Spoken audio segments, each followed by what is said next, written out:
আজ হলো উল্টো রথ, আর হ্যাঁ আমি জানি উল্টো রথ অনেক দিন আগে চলে গেছে, কিন্তু আমার ব্লগ পোস্ট করা হয়নি। আমি লং ব্লগও বানিয়েছি, সেটাও খুব তাড়াতাড়ি পোস্ট করে দেবো। খুব তাড়াতাড়ি বলতে 1-2 দিনের মধ্যেই পোস্ট করে দেবো।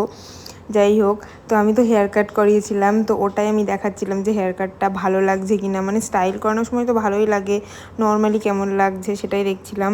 ভালো লাগছে বেশ। আর আজকে আমি আর সুমনা গিয়েছিলাম। আমরা ভেবেছিলাম যে তাড়াতাড়ি যাবো, কিন্তু অ্যাজ অলওয়েজ আমরা তাড়াতাড়ি যেতে পারিনি। যাই হোক, গিয়ে একটু প্রথমে ঘুরলাম, তারপরে ফুচকা খেলাম, তারপরে আবার একটু ঘুরে এখন এসেছি জিলাপি খেতে।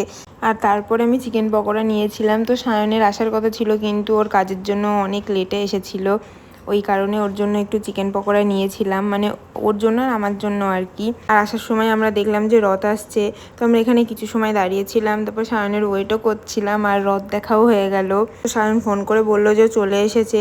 তো আমি যে পকোড়াটা নিয়েছিলাম ওটাই খাচ্ছিলাম দুজনে, যেহেতু সুমনা নিরামিষ খাচ্ছে, আমি তো অত মানি না, তো আমি খেয়ে নিয়েছিলাম। পকোড়াটা ভালো ছিল, আমাদের দুজনেরই বেশ ভালো লেগেছে।